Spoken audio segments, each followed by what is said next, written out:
Tidak ada seorang pun yang memasuki hidupmu tanpa alasan, baik rasa sakit yang membebani dadamu maupun pertanyaan-pertanyaan yang diam-diam menghantui dirimu, bukanlah kebetulan semata.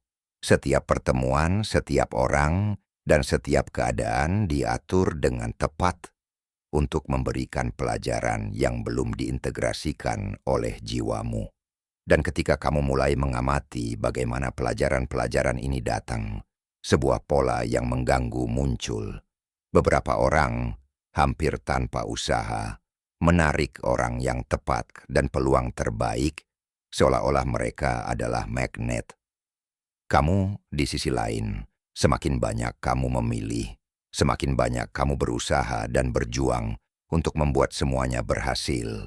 Semakin kamu menyadari bahwa banyak keputusanmu berakhir dengan frustrasi. Kemudian muncul pertanyaan mendalam itu, mengapa ketika aku bergerak maju, hidup tampaknya bergerak mundur? Mengapa ketika aku mengatakan ya, hidup menjawab tidak? Amati lingkungan sekitarmu, teman-temanmu, orang yang menarik perhatianmu, hutangmu, peluang yang muncul.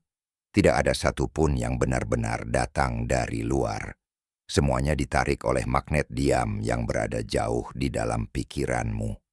Mungkin kamu tidak menyadarinya, tetapi pikiranmu beroperasi seperti proyektor raksasa. Apa yang Anda pelihara di dalam diri, ketakutan, keyakinan, perasaan kekurangan, pada akhirnya akan terwujud di luar dalam bentuk orang dan situasi yang memvalidasinya. Jika gagasan bahwa Anda tidak cukup baik terus ada dalam diri Anda, bahkan orang yang paling baik sekalipun mungkin akan menjauhi Anda. Sementara Anda akhirnya tertarik pada orang yang akan membuat Anda merasa rendah diri. Pikiran berusaha untuk mengkonfirmasi apa yang sudah diyakininya. Sains kontemporer menjelaskan hal ini dengan jelas.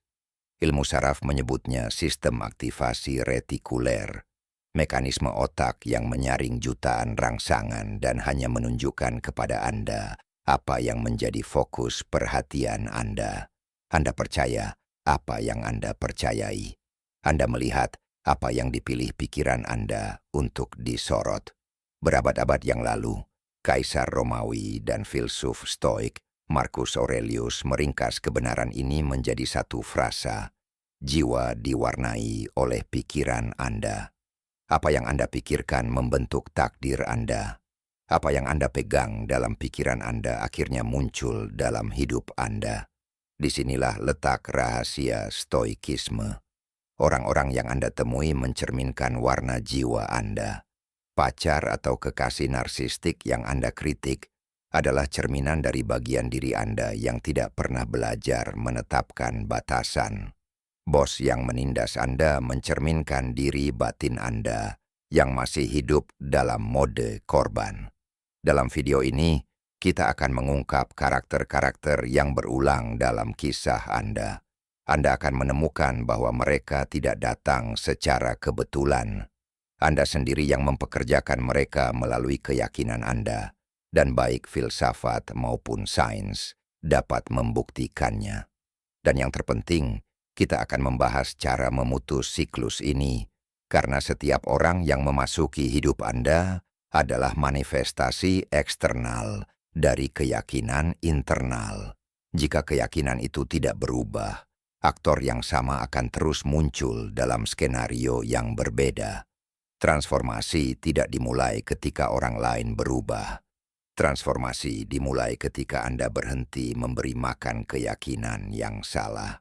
Sama seperti seluruh pohon merasakan ketika satu daun bergetar, perubahan terkecil dalam diri Anda dapat memulai transformasi mendalam dalam seluruh hidup Anda.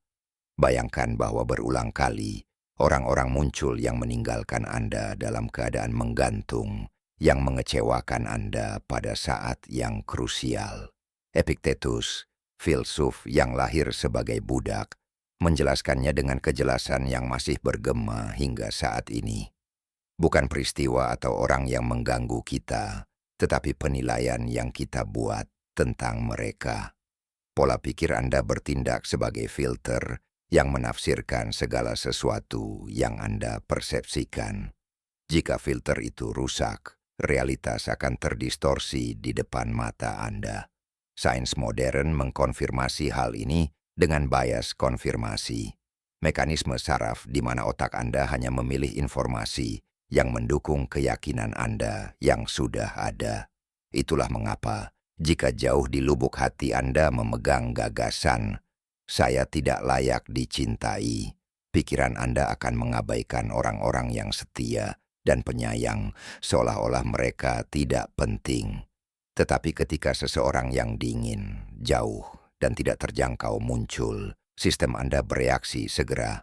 Ini tampak familiar, pergilah ke sana. Ini disebut resonansi.